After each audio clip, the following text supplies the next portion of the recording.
है ना? मतलब बंगाली बोल नहीं पाती मैं ज़्यादा. सिर्फ एक चीज़ आती है मुझे, तुम्हार नाम की. Because I ask the little children that question all the time. That's the only thing I know. Tomar naam ki. And Rasgulla. Sabse important. This has been one of my most life-changing trips that I have made along with Unicef. I've had the incredible good fortune of working and being associated with Unicef, which is an organization that doesn't care about the history, the geography, the physicality, anything of a child except the fact that it's a child. And every child deserves a future, and every child deserves an opportunity to contribute to humanity. And I think that I find myself extremely privileged that I can take UNICEF's message to the world and actually be a means to an end. When I went to the Rohingya camps, and now I have spent about 4 days in Cox's Bazar, and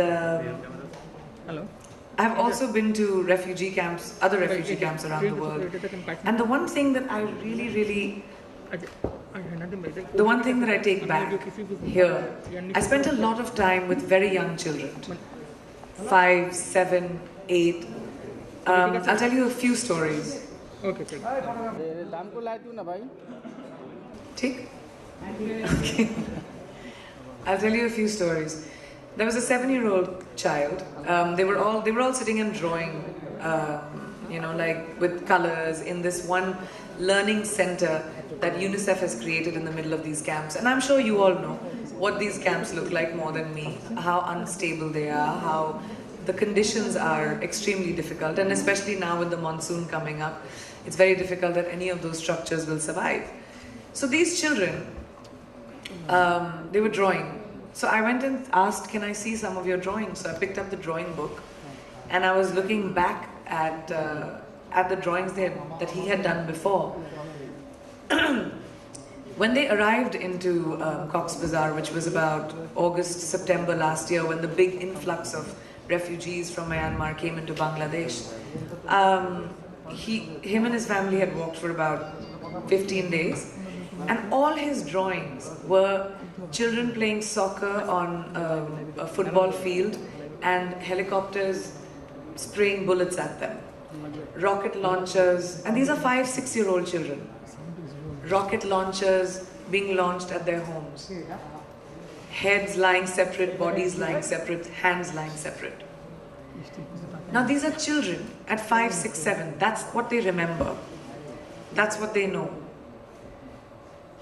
I had the incredible opportunity and good fortune of meeting Honorable Prime Minister today, the Honorable Prime Minister of Bangladesh today, and we spent a lot of time talking about this. And I really have to applaud the government of Bangladesh, who has opened up their borders and allowed so many refugees to come in. Almost 1 million people that Bangladesh has allowed inside, just because of humanity.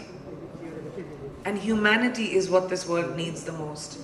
I don't care about differences anymore. When you look at, and now that I have been to 2 of the biggest refugee camps in the world, one which was in Jordan, where Syrian refugees lived for about 7 years now, and then now to the Rohingya camps in Cox's Bazar. The only thing I can see is a generation of children that will not have education, that will be illiterate, that will be vulnerable to violence, people putting guns in their hands instead of pens. What will happen to the world when there's a huge generation of children that become vulnerable to violence? The world is already in a precarious place. Look at the amount of violence that is happening around the world. Do we need any more hatred? Do we need any more of that? To me, as a global community, the message that I want to take from these camps is that refugee children are the world's responsibility, because they don't have anywhere to go. They don't have anything to call their own. But if we lose these children, then whatever happens to the world is on us. Let me ask you all a question. How many of you have kids? Please raise your hands. No, nobody has kids over there at the back? That's half the room, almost. More than half the room. I don't, not yet. But that's a very smart question. Sir, did you ask me if I have children? If I have children? Or you're not aware that I don't have children? All the children that I work with are my children. How about that?